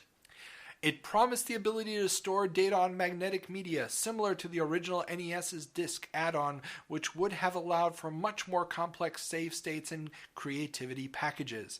The announcement makes one wonder how close the release may finally be, especially considering how poor the console sold in Japan and the fact that the Dreamcast was already out there. And the PlayStation 2 and Nintendo's Dolphin are already on their way. Now, ultimately, the 64DD would get a release in Japan in December of 1999, with only a handful of software titles supporting it, and be discontinued by 2001, never having left Japan. And how much would you pay today for a 64 disk drive here in Europe? You'd have to get a gray imported one. I honestly don't know. You'd have to check eBay. I mean, there's tons of YouTubers that have done reviews of it. Yeah. But the fact is there's so little software and it's just kind of a pointless add-on at this point. No. Its value will go up. Collector's value, you know? No. There's always going to be collectors for everything, and the Nintendo 64...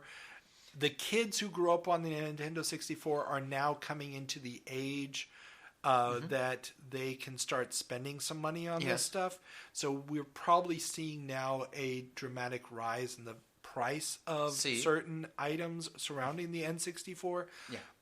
But I honestly do not see... Well, I mean, everybody wants to collect something. I do not want to tell you how much I have spent on old Commodore 64 games. How much did you spend on the old Commodore 64 games? Let's just say Your it was a wife lot. know about it? It was a lot. Okay. So the collection cost a little bit of money. But And granted, most of it I've sold again over the years. I've only kept the choices. I wouldn't say that because some of the more valuable pieces I've kept. Oh, okay. So the stuff I actually spent a little bit more money for, I kept because those were the pieces I really wanted. Okay. A lot of the stuff I just got for cheap, I also sold again, usually for cheap.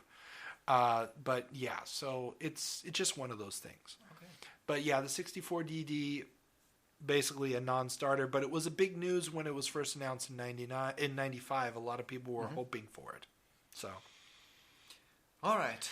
On to more Nintendo news. Fully disillusionized. Disillusioned. Disillusioned. Yeah.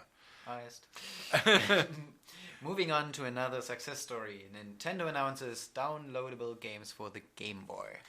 The magical world of super advanced Japanese cell phones, so often marveled at by Westerners at the time, seems to have added a new trick to its arsenal of awesomeness: the ability to download games onto a Game Boy. GamePro magazine reports that Nintendo of Japan President Hiroshi Yamauchi announced the ability to download and play games over cell phone networks in May. Now remember, this is important because at this point in time, cell phones in Europe and North America are basically black and white devices for the most part that make calls, might play Snake. Whereas in Japan, you can watch television on them. They were a whole different... Space Invaders clone. No, they're going way past that. They're doing all sorts of games and complex things on their cell phones. Yeah, but I could play Space Invaders clone on my cell phone. In 99. Yes, and save 10 SMS. Ooh, wow. Yeah. Okay. Now, that notwithstanding, basically Europe and the United States are way, way behind on this. And the Japanese cell phone market just looks like this magical world. The fact that you're going to be able to download Game Boy games just also seems magical. Now, ultimately, the device that they sold for this would launch. It's called the Mobile Game Boy Adapter, MGA, and would only support the Game Boy Color. Makes sense in 1999. Sure. And the Game Boy Advance would only support a limited number of games, primarily Pokemon Crystal, but because it required a cell phone, most kids wouldn't have access to it and would be discontinued after only selling 80,000 units and never leave Japan. So you need a cell phone in order to use it? Yeah, so it was an adapter so you could plug your cell phone, basically use your cell phone like the modem, and access the online content on the Game Boy. How would you connect this thing to your cell phone? Well, the cell phone's got a data jack, which is also usually the power port. Yeah. And if you think back to an old Nokia phone, you had that nice jack at the bottom. Yeah, but every cell phone had another format of this jack. I have pictures of this, and there's a link in the show notes to a description of the device, and it shows the device. I'm guessing that there was some kind of standardized plug in Japan at this point, and if it wasn't standardized, then there may have been adapters. Okay. That I don't know, but yeah, you would have plugged it into a cell phone, and it didn't have enough functionality to justify the use of it. And now Bandai didn't want to be left behind in this mobile gaming arms race, so they announced the Wonder Gate, which was an adapter to allow their handheld, the Wonder Swan, to connect to a cell phone as well. And this, just like the Wonder Swan, was far less successful than the Game Boy and did even less business than the Game Boy adapter. So, sad but true. It's a prettier name, Wonder Swan. It is a pretty name, but yeah, the Wonder Swan, the last big project of Gunpei Yokoi, basically it was just more of the Game Boy without doing anything particularly new or innovative, sadly. I'm just wondering, back to the Game Boy, how those games were saved on the Game Boy. You couldn't save games on the Game Boy.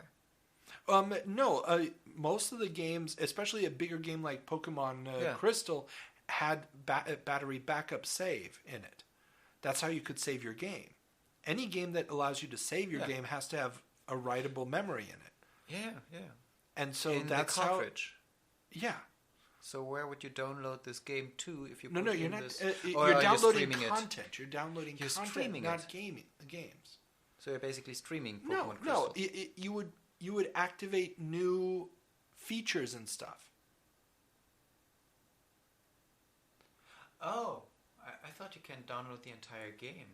As far as I can tell, no. What it was you were downloading elements for the games. Okay.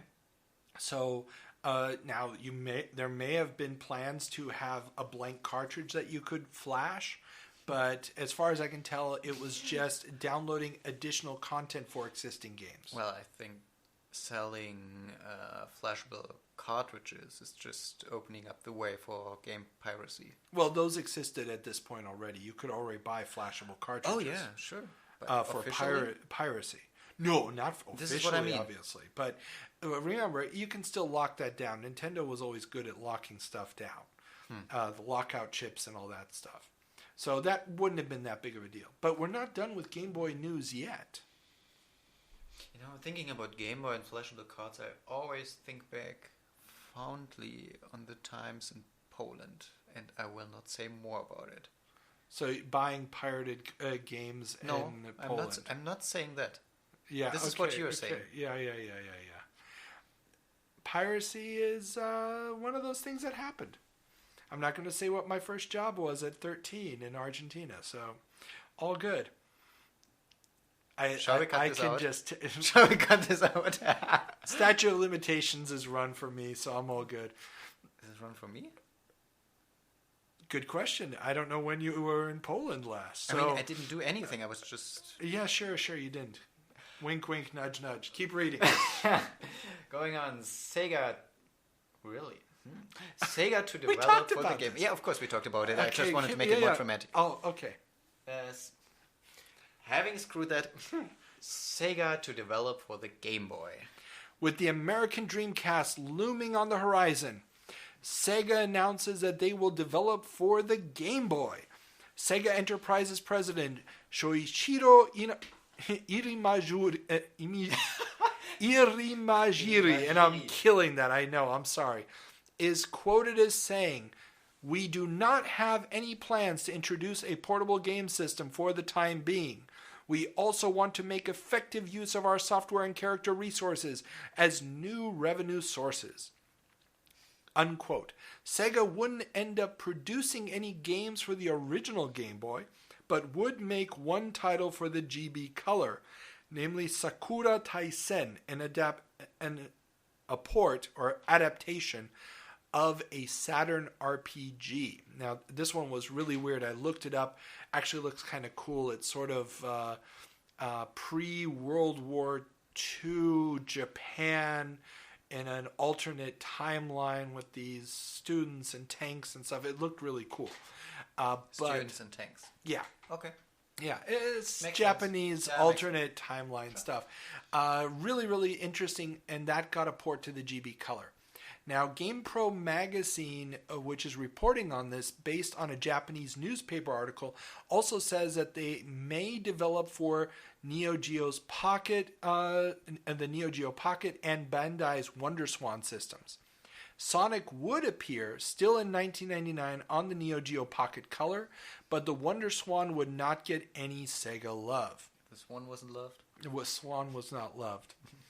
An interesting side note is an additional quote from Irimajiri, and this one is really like the core of this story. Quote, and the quote comes when he was asked about Sega developing for non-Sega consoles. He says, quote, "It would be difficult to do so as long as the Dreamcast exists," unquote. So 1 year later, they were developing. That just sounds to me like a knowing wink, wink, nudge, nudge to the Hatchet Man. So Sega is basically already setting themselves up to develop for other systems. Now, This was not unprecedented. They had done this already in the NES days a little bit, but it's kind of, in light of all the other stuff we've been talking about the last couple of months about Sega's financial situation, the fact that they're looking for other ways to generate cash is not So surprising. it's basically what Nintendo is doing today With their Nintendo games for mobile phones. well, it's them looking for new platforms, but remember, Nintendo is still very, very healthy in the console space. Yeah, they're doing this just as long as they're healthy enough. Well, the difference is Nintendo has a pile of cash and is doing okay. Let's see what Sega is also doing. Yeah. The Sega's Dreamcast price cut boost sale. We are really butchering 1999, man. We're really butchering it. Yes. Sega's Dreamcast price cut boosts sales. Last month, we talked about how Sega of Japan had decided to drastically cut the cost of the Dreamcast hardware less than a year after launch, and just months before the US launch. The roughly $80 cut boosted weekly hardware sales by 10,000%. According to Sega, it sold 65,000 units in just 4 days. And remember, the Dreamcast at this point in Japan was selling less per month than the now years-old N64, which had already been considered a failure in Japan. So the Dreamcast was dying in Japan, and this price cut really just gave it a very short boost in sales. And yeah. Now, let's find out what else is going on with Sega.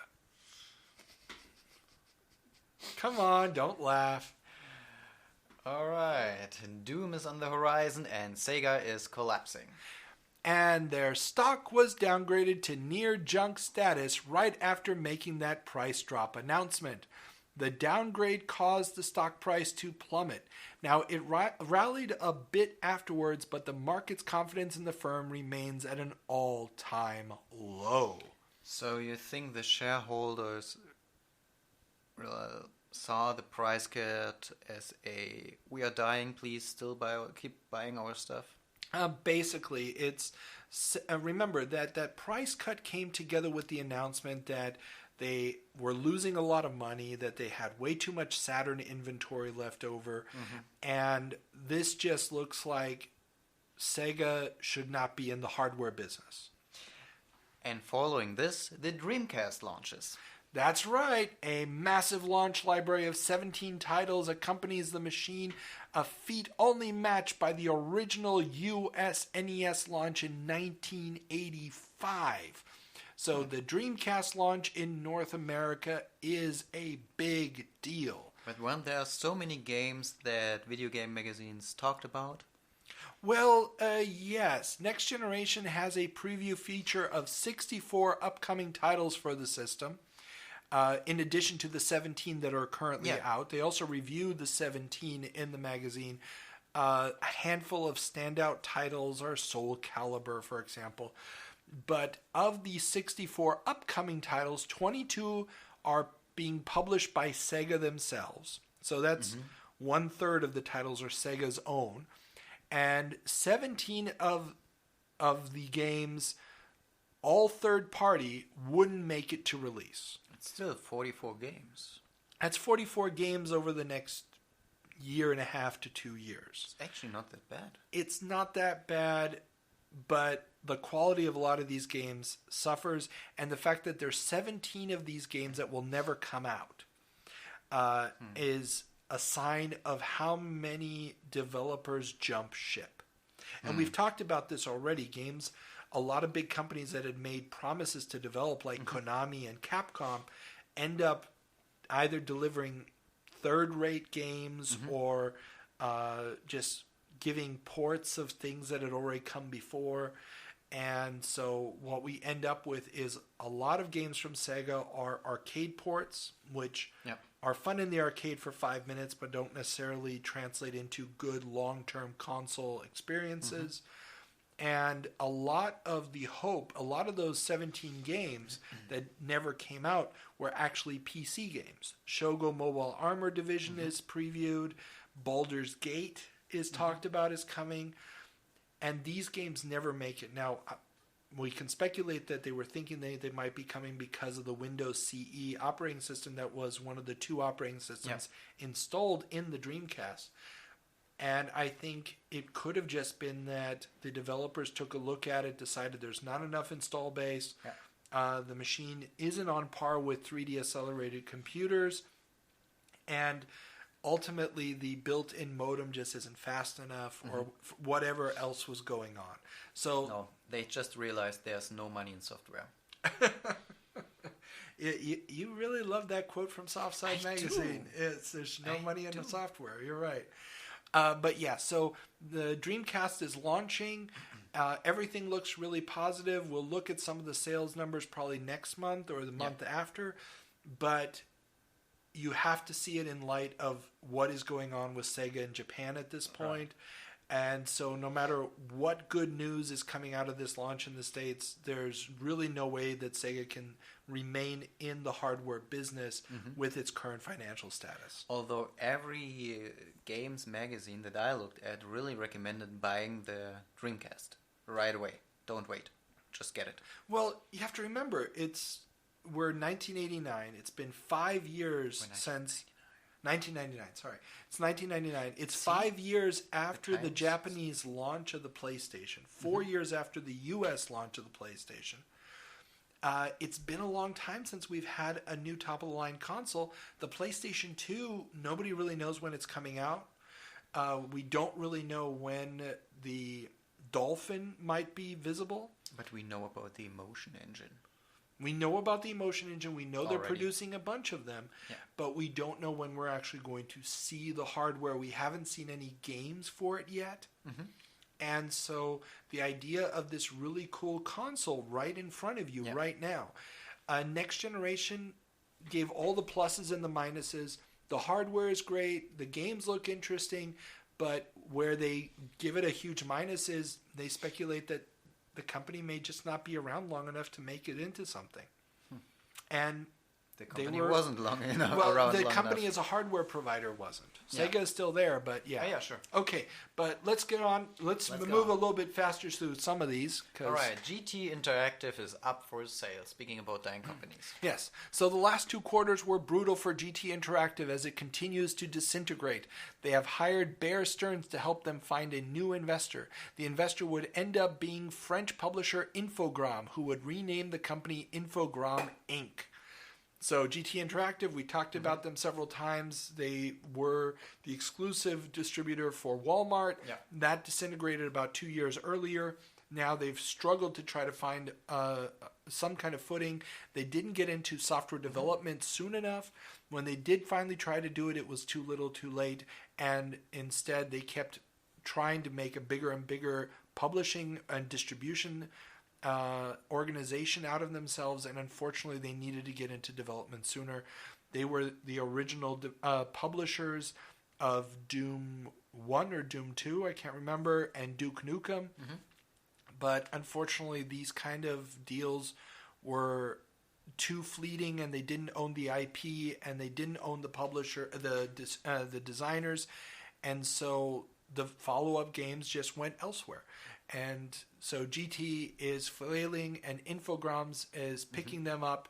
And yeah, Infogrames is not going to deal any better with the size and unwieldiness of this infrastructure. But we'll talk about that in a very, very, very soon, I'm sure. Maybe they just wanted to burn some cash. They had it, Before diving deep into the pit of Depression? Yes. I Yes. was just wondering what was rumbling right now. Oh, no, I just hit something. Oh, It's all good. okay. Violent guy. Something to lighten up the mood. Billy Mitchell gets a perfect score on Pac-Man. Coinciding with the digital remaster of Pac-Man Fever, Billy Mitchell is reported to have gotten the first known perfect score, 3,333,360 points on Pac-Man. When was Pac-Man launched? Pac-Man is originally 1981 or 82. I'd have to check again. It was the same Took them quite same a year while. as Defender. Well, get a perfect score? Yeah. I mean, now this is the first recorded perfect score, but it was probably also the very first perfect score. This was just something that was almost impossible to do because you could never die. You had to always get every single pellet and eat every single ghost every time you ate a pellet. And as you go into higher levels in Pac-Man, it keeps getting faster and faster. and then you get to the kill screen where the game actually breaks. Yeah. And so, yeah, Billy Mitchell, amazing player, obviously marred by scandal the last few years. King of Kong, if anybody hasn't seen it and is into gaming, you should probably watch it.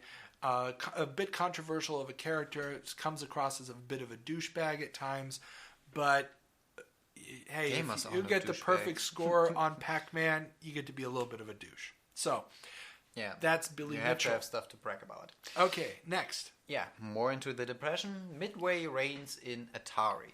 Midway, which has owned Atari Games, the arcade game division of the original Nolan Bushnell company, not to be confused with the Atari company we were talking about in '89, making consoles and computers, is tightening its grip on the company. They have dissolved Atari's independent manufacturing, distribution, and marketing operations, bringing them all in-house to Midway. Atari will also be sharing technology with Midway, no longer designing their own tech. According to Next Gen magazine, the California location will remain to develop games and keep the company close to the Silicon Valley talent pool. Midway itself has traditionally been a Chicago-based company, this going all the way back to their origins at the turn of the century, making pinball and other games. Putting in the nail in the coffin. Kind of, yeah. This is the original Atari. It started out as an arcade company, and this is like, it's getting close to the end of the original Atari, unfortunately. Moving on. Talking about the end of the lines. The end of the lines. Web IT launches the Commodore 64. No, we didn't get the decade wrong. Web Computers International has launched an all-in-one keyboard computer that has been proudly labeled both the Commodore 64 and Web.IT. This machine, roughly equivalent to a 486 PC according to PC Player magazine, seems to be more of a throwback to the Commodore Plus 4 than the Commodore 64. The system has built-in productivity software, Windows 3.1 versions of Lotus and Ami Pro. Why the hell? In 1999, yes, as well as Netscape Navigator 3. The gaming aspect is dealt with by having CCS64, a popular C64 emulator, installed as well. Unfortunately, at the relatively steep price of 799 Deutschmark, or $482 at the time, this was going to be a non-starter. Again, what the hell and why? Add to that the reports that the system couldn't even emulate the C64 properly, stuttering on games like Ghostbusters. Sadly, not the revival of the cheap all-in-one device that hobbyists and the original Breadbox fans had been hoping for. The Raspberry Pi was still a bit off in the distance. So basically the idea here was, and this was one of many devices, including Web TV and a few others, of a standalone computer keyboard device or set-top box with a remote keyboard that would allow you to surf the web and do some basic computer functions on your television set without having to buy a full-blown desktop PC. Or one of the first mini consoles ever. It wasn't really mini. It was a big-ass keyboard. I mean, this was not small. This was basically just a bad idea. They had the license to the Commodore 64. There was no real reason to add it to this, and the processor in this thing was so weak that it was never going to be a commercially viable product, and not in 1999. And there were a lot of other people trying to do this. There were people, I mean, when they first announced it, people were thinking, great, I'll be able to play MMOs like EverQuest and Ultima Online on my TV. Amazing. But not with a 486 you weren't. I mean, this thing was already 2, maybe 3 generations of CPU behind the curve. It was not going to happen. By 1999, if you're not at least sporting a Pentium 2 or a Pentium 3, you could forget about it. So no Ultima Online. No Ultima Online. Speaking about Ultima Online and bad ideas, corruption hits Britannia. I am drooling today. Yeah, wonderful, wonderful. Shocking news as one of the Ultima Online game masters is fired for generating high-level items in-game and then selling them on eBay. he netted at least $8,000 from the deal. Now, the douchebag's name, Kevin Rossler. Kevin Rossler would finally get his comeuppance, though, in 2016 after he stole computer hardware from his then-employer and ended up being sentenced to 13 months in federal prison for selling it on eBay. Exactly. Deciding there's no money in software, he decided to go hardware. Hardware, exactly.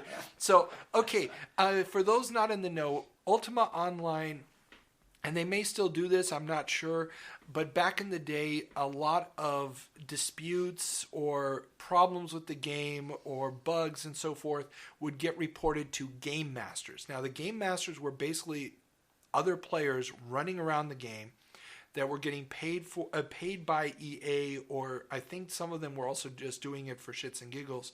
I'm not sure about that. They were running around and basically acting like dispute resolution people.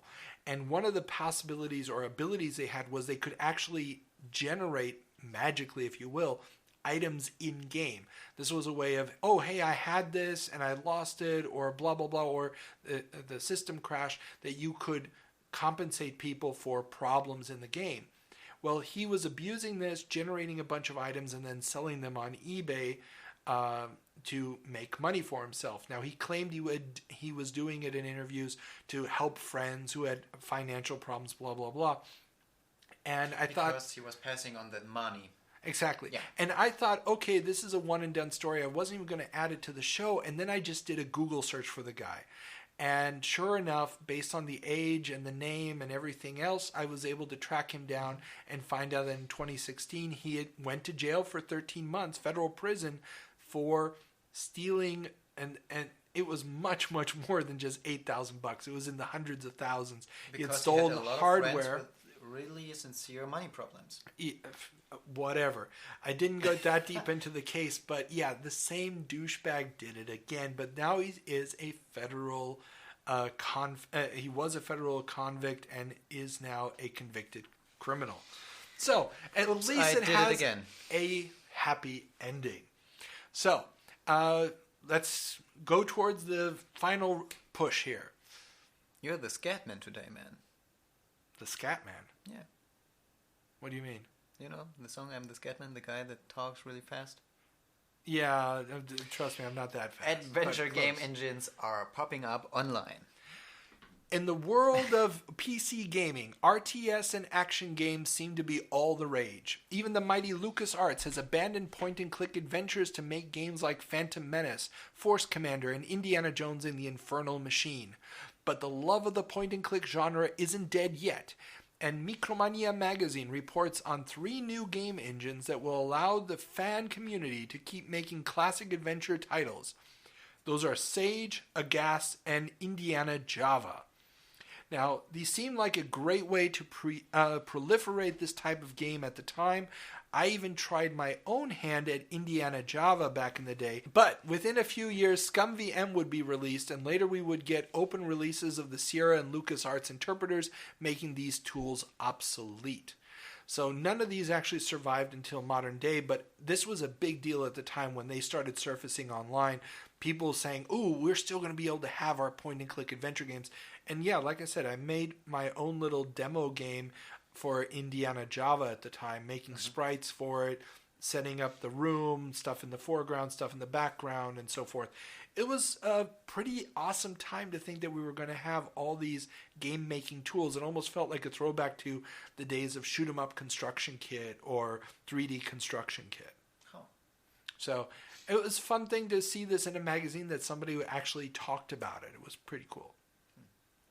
But yeah. The nostalgia factor? The nostalgia factor is a 10. Oh, yeah. So, yeah. Okay. All right. Moving on to the last topic for today. Microsoft signs deal to port Konami games to Windows.